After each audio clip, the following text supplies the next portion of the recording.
आतापर्यंत आपण मॅथ्स 2 मधील सर्व चॅप्टर्स कंप्लीट केलेले आहेत. लास्ट चॅप्टर मेन्शुरेशन च्या ऍक्टिव्हिटीज आज आपण पाहणार आहोत.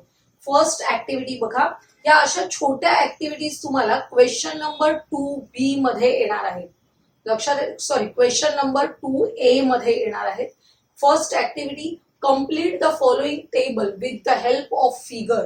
फिगर दिलेली आहे, तुमच्या लक्षात येत असेल सेंटर O आहे and AXB is a minor arc of the circle and AYB is the major arc of the circle.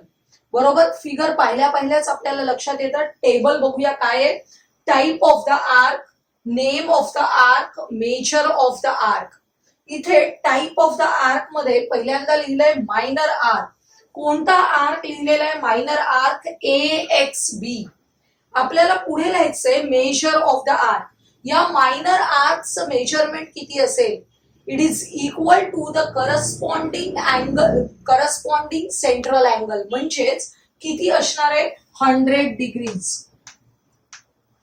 Minor आर्कचं मेजरमेंट त्याच्याशी करस्पॉन्डिंग असलेल्या सेंट्रल अँगल एवढं असतं, म्हणजेच 100 डिग्रीज आहे. आता खाली बघा, आर्क AYB आहे, याचा टाइप सांगायचा आहे आपल्याला. आर्क AYB हा जो आर्क आहे हा कोणत्या टाइपचा आर्क आहे? कोणत्या टाइपचा आर्क आहे? It is a major arc. बरोबर, आणि त्याचं मेजरमेंट लिहायचंय. आता टोटल सर्कलचं मेजरमेंट किती असतं? 360 डिग्रीज. त्यातला हा मायनर आर्क आपल्याला दिलेला आहे 100 डिग्रीजचा, म्हणजेच 360 मायनस 100 केलं की आपल्याला मेजर आर्कचं मेजरमेंट मिळणार आहे. 360 minus 100 is equal to 260 degrees. अशा प्रकारे अतिशय सोपी ऍक्टिव्हिटी आहे. नेक्स्ट ऍक्टिव्हिटी, आपल्या फिगरकडे बघा. आपल्याला फिगर पाहिली कीच कळतंय फ्रस्ट्रमची फिगर आहे. The circumferences of circular faces of a frustum are 132 centimetre and 88 centimetre. आपल्याला हा जो वरचा बेस दाखवलेला आहे, ज्याची रेडियस दाखवली आहे R2, याची रेडियस आहे R2. Sorry, he R1, R2. R1 is greater than R2 हे आपल्याला फिगर मध्येच दिसतंय. याचाच अर्थ हा जो वरचा सर्कम्फरन्स आहे त्याचा आपल्याला दिलेला आहे 132 सेंटीमीटर आणि खालचा सर्कम्फरन्स आहे तो आहे 88 centimetre. And is height is 24 centimetre. ही जी परपेंडिक्युलर हाईट आहे ती परपेंडिक्युलर हाईट आहे 24 centimetre. To find the curve surface area of the frustum, complete the following activity. आपल्याला काढायचंय कर्व सरफेस एरिया. त्याच्यासाठी ही ऍक्टिव्हिटी कंप्लीट करायची आहे स्टेप बाय स्टेप. आपल्याला डायरेक्ट रेडियस दिली नाहीये R1 अँड R2, त्याच्यासाठी दिलेत सर्कम्फरन्स. बघा, सर्कम्फरन्स 1 पहिल्या बेसचा सर्कम्फरन्स दिलेला आहे. सर्कम्फरन्सचा फॉर्म्युला काय? 2 पाय R1 is equal to 132 centimetre. आता आपल्याला R1 काढायचंय. काय होईल बघा, R1 काढायचंय. हा 2 पाय अपोजिट साइडला गेला की डिव्हायडेड बाय होईल, म्हणजेच 132 अपॉन 2 पाय असं होणार आहे. इथे आपल्याला बॉक्स मध्ये व्हॅल्यू लिहिण्यासाठी रफ कॅल्क्युलेशन करावं लागेल, लक्षात घ्या. आता 132 डिव्हायडेड बाय 2 पाय असेल. बरोबर, आता 2 पाय किंवा तुम्ही असं लिहिलं तरी चालेल, 2 पाय आहे तसं. 132 डिव्हायडेड बाय 2 इंटू पायची व्हॅल्यू किती आहे? 22 अपॉन 7 आपल्याला इथे दिलेली आहे बघा पायची व्हॅल्यू. आता डिनॉमिनेटर काय झाला? 132 अपॉन 2 इंटू 22 झाले 44 डिव्हायडेड बाय 7. हा जो 44 डिव्हायडेड बाय 7 आहे त्याचा रेसिप्रोकल घ्यायचा आणि इथे मल्टिप्लिकेशन करायचं आपल्याला. बघा, आता आपल्याला डिव्हाइड करायचंय 44 ने 132 ला. तुमच्या लक्षात येईल 44 3 जा 132. त्यामुळे 7 त्रिक 21 असे आपल्याला पहिला रेडियस मिळणार आहे R1. R1 is equal to 21 centimetre. आपण युनिट पण लिहूया. आता त्याच पद्धतीने सर्कम्फरन्स 2 दिलेला आहे, म्हणजेच 2 pi R2 which is equal to 88 centimetre. त्याच्यावरून R2 काढून घ्यायचे. R2 इज इक्वल टू 88/2 पाय. आता 88/2 पाय सेम कॅल्क्युलेशन करायचंय आपल्याला. इथे बघा 88/2 पाय असेल तेव्हा कॅल्क्युलेशन काय होईल आणि आपल्याला व्हॅल्यू काय मिळेल. 88/2 इंटू पायची व्हॅल्यू आहे 22/7. मगाच्याच सारखं 88/44/7 म्हणजेच 88 मल्टिप्लाइड बाय याचा रेसिप्रोकल म्हणजे 7/44. 44 ने 88 ला डिव्हाइड करायचंय. 2 येतील. 7 2 जा 14 म्हणजेच हा जो बॉक्स आहे त्याच्यामध्ये आपल्याला 14 सेंटीमीटर ही रेडियस लिहायची आहे. R2 is equal to 14 centimetre. Activity मध्ये हेच लक्षात घ्या की बऱ्याच गोष्टी आपल्याला रफ मध्ये कॅल्क्युलेशन करून बॉक्स मध्ये लिहाव्या लागतात, त्यामुळे हे लक्षात घ्यायचंय. आता slant height of the frustum direct formula दिलेला आहे आपल्याला. L is equal to square root of H square plus R1 minus R2 bracket square. आता खालच्या स्टेपला square root of H square.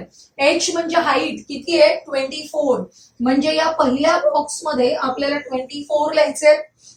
दुसरा बॉक्स आहे R1 मायनस R2.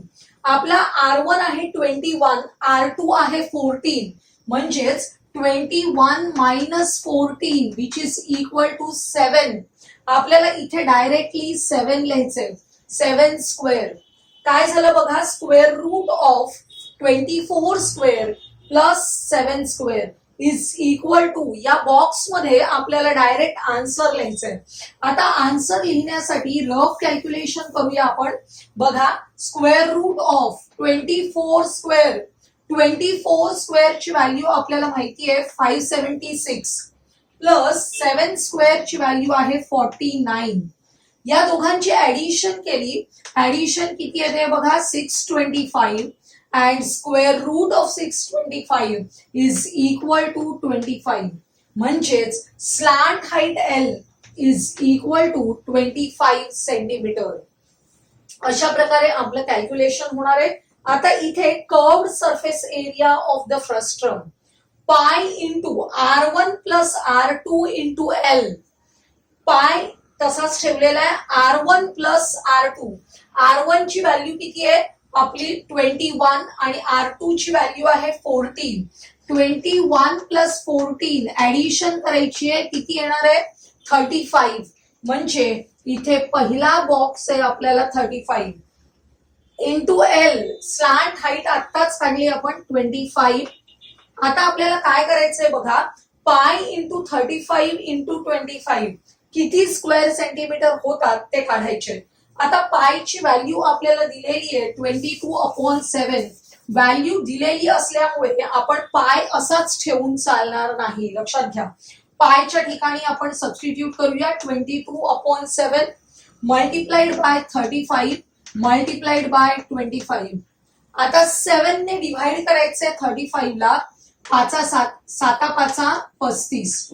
तुम्हाला माहिती आहे 22 पंचे 110 मल्टिप्लाइड बाय 25 करायचे.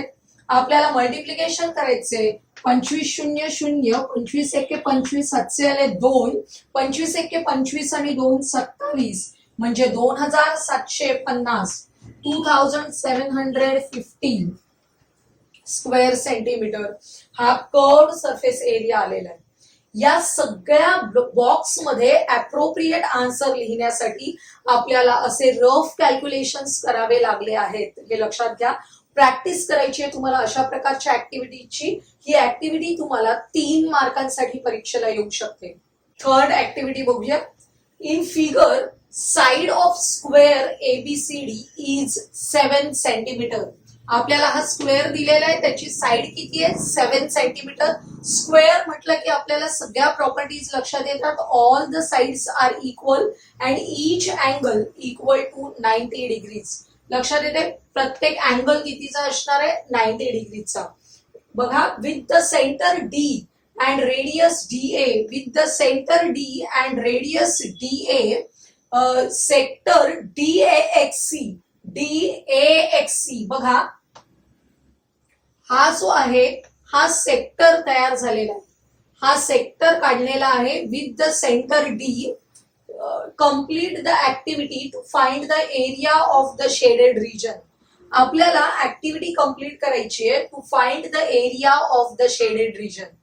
आपल्याला फिगर पहिल्याच लक्षात येतं, मोठी फिगर आहे बाहेरची ती स्क्वेअरची आहे.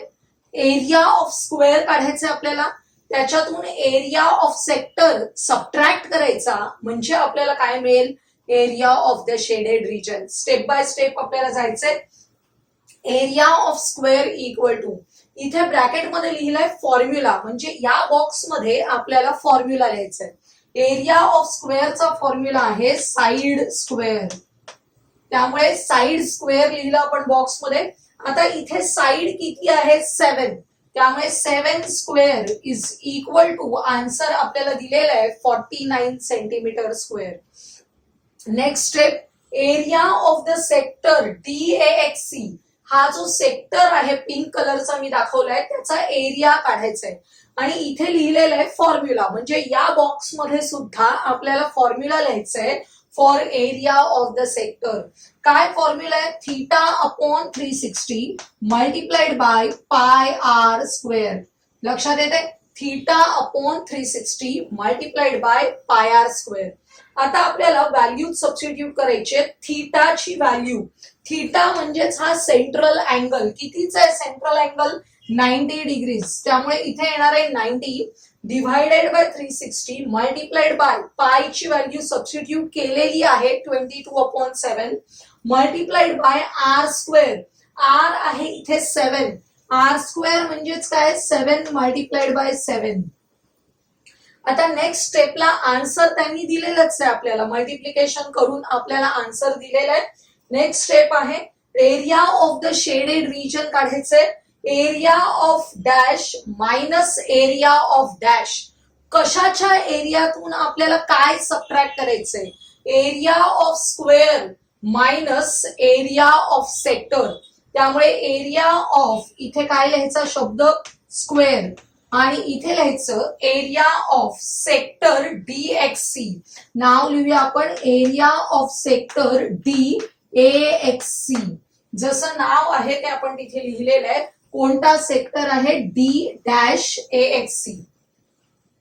इथे आता एरिया ऑफ स्क्वेअर आहे 49 आणि एरिया ऑफ सेक्टर आहे 38.5.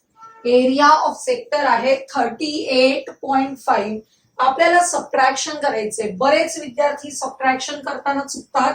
बघा 49.0 लिहून घ्यायचं आणि मग पुढचा नंबर सबट्रॅक्ट करायचे, तो लिहायचे 38.5.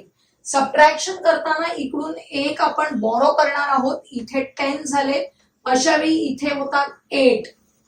10 minus 5 हा डेसिमल पॉइंट आहे. 8 minus 8 0, 4 minus 3 1, म्हणजेच 10.5 असं सबट्रॅक्शन आपलं येणार आहे. Which is the area of shaded region. Area of shaded region आपल्याला मिळालेलं आहे. हे एक्झाम्पल इथे ऍक्टिव्हिटीसाठी दाखवलेलं आहे, पण तुम्हाला परीक्षेला 3 मार्कांसाठी सोडवायला सुद्धा येऊ शकतं. नेक्स्ट ऍक्टिव्हिटी बघा काय दिलंय. In figure square ABCD is inscribed in the sector APCQ. हा जो बाहेरचा सेक्टर आहे तुम्हाला दिसतोय, या बाहेरच्या सेक्टर मध्ये हा स्क्वेअर काय झालेला आहे, इन्स्क्राइब्ड झालेला आहे. कुठे दिलंय square. The radius of the sector CBXD. हा आतमध्ये एक वेगळा सेक्टर आहे, तुमच्या लक्षात येत असेल. हा सेक्टर आहे आतमध्ये, जो मी वेगळ्या खडूने काढतीये. या सेक्टरची आपल्याला रेडियस दिलेली आहे 20 सेंटीमीटर. या आतमधल्या सेक्टरची रेडियस आहे 20 centimetre. Complete the activity to find the area of the shaded region. Shaded region 2 प्रकारचा आहे बघा. हा पहिला आपण लक्षात घेऊया की हा बाहेरचा जो सेक्टर आहे, हा मोठा सेक्टर आहे, त्याच्या मधून हा स्क्वेअर मायनस केला की आपल्याला हा शेडेड पोर्शन आहे तो मिळेल. परंतु हा शेडेड पोर्शन काढायचा असेल तर काय करावं लागेल, एरिया ऑफ स्क्वेअर काढावा लागेल आणि त्याच्यातून हा आतमधला छोटा सेक्टर मायनस करावा लागेल, तेव्हा हा मिळेल. असं हे 2 स्टेप्स मध्ये एक्झाम्पल आहे वेगवेगळ्या. आपल्याला हे ऍक्टिव्हिटीच्या फॉर्म मध्ये आहे पुस्तकामध्ये. तर आपण बघूया step by step. Side of square ABCD, हा ए बी सी डी हा जो स्क्वेअर आहे त्याची साइड किती असणार आहे? 20 centimetre. Side of square ABCD is equal to radius of the sector C B X D, आणि ती किती आहे? 20. त्यामुळे आपण इथे लिहिणार आहोत 20 सेंटीमीटर. आपल्याला एरिया ऑफ द स्क्वेअर काढायचंय. फॉर्म्युला आहे साइड स्क्वेअर. साइड किती आहे? 20. 20 स्क्वेअर इज इक्वल टू काय येणार आहे? 400 सेंटीमीटर स्क्वेअर. आपण युनिट सह लिहूया. आता next, area of the shaded region inside the square. हा जो स्क्वेअर तयार झालेला आहे या स्क्वेअरच्या आतमध्ये असलेला शेडेड रिजन म्हणजे हा, याचा आपण एरिया काढतो आहोत. तो काढण्यासाठी area of square minus area of this sector, बरोबर. एरिया ऑफ स्क्वेअर आपण काढलेला आहे, किती आहे? 400 मायनस एरिया ऑफ सेक्टरचा फॉर्म्युला लिहिला theta upon 360 into pi r square. इथे एरिया ऑफ स्क्वेअर सगळीकडे लिहित यायचंय 400 400. आपल्याला त्यांनी फॉर्म्युला दिला होता, सबस्टिट्यूशन केलेलं आहे. याचं मल्टिप्लिकेशन पण करून दिलेलं आहे. किती आहे? 314 314. आता फक्त 400 वजा 314 सबट्रॅक्शन करायचंय आपल्याला. 400 मायनस 314 किती येणार बघा? आपल्याला मिळतील 86. 400 मायनस 314 सबट्रॅक्शन येईल 86 आणि युनिट असणार आहे स्क्वेअर सेंटीमीटर. 86 square centimetre. आता radius of the bigger sector, हा जो बाहेरचा मोठा सेक्टर आहे त्याचा रेडियस काय असेल ते बघायचंय. Length of the diagonal of the square ABCD. हा जो स्क्वेअर एबीसीडी आहे त्याची जी डायगोनल आहे, हा या डायगोनलची लेंथ आहे ती म्हणजेच या बाहेरच्या सेक्टरचा काय आहे? रेडियस आहे. लक्षात येते. आणि साइड ऑफ द स्क्वेअर जर 20 असेल तर लेंथ ऑफ द डायगोनल किती असणार आहे? 20√2. आपल्याला माहिती आहे स्क्वेअरचा डायगोनल हा किती असतो? √2 टाइम्स साइड. त्यामुळे डायगोनलची लेंथ आहे 20√2 सेंटीमीटर. आता याच्या पुढचा जो ऍक्टिव्हिटीचा भाग आहे तो मी या जागेमध्ये लिहिते प्रश्नाच्या, आणि मग आपण कंप्लीट करूया. आपण यानंतरचा जो ऍक्टिव्हिटीचा पार्ट आहे तो इथे लिहिलेला आहे बघा. Area of the shaded region outside the square. हा जो स्क्वेअर आहे त्याच्या बाहेर असलेला भाग आहे त्याचा एरिया काढायचा आहे आपल्याला. कसा काढता येईल? Area of sector A dash PCQ. A हा सेंटर आहे आणि पीसीक्यू आर्क आहे, म्हणजे हा जो संपूर्ण सेक्टर आहे त्याचा area minus area of the square ABCD. आता एरिया ऑफ सेक्टर काढायचा फॉर्म्युला काय आहे? Theta upon 360 multiplied by pi r square. Area of square काढायचंय. साइड किती आहे स्क्वेअरची? 20. इथे स्क्वेअर लिहिलेला आहे म्हणजे आतमध्ये आपल्याला लिहायचे 20 स्क्वेअर. इथे फॉर्म्युल्यामध्ये व्हॅल्यूज ऑलरेडी सबस्टिट्यूट करून दिलेल्या आहेत. आपण 20 स्क्वेअरची व्हॅल्यू काढून लिहायची आहे 400. बरोबर आहे. इथे मात्र आता आपल्याला कॅल्क्युलेशन करायचंय, ते आपण कॅल्क्युलेशन करूया व्यवस्थित.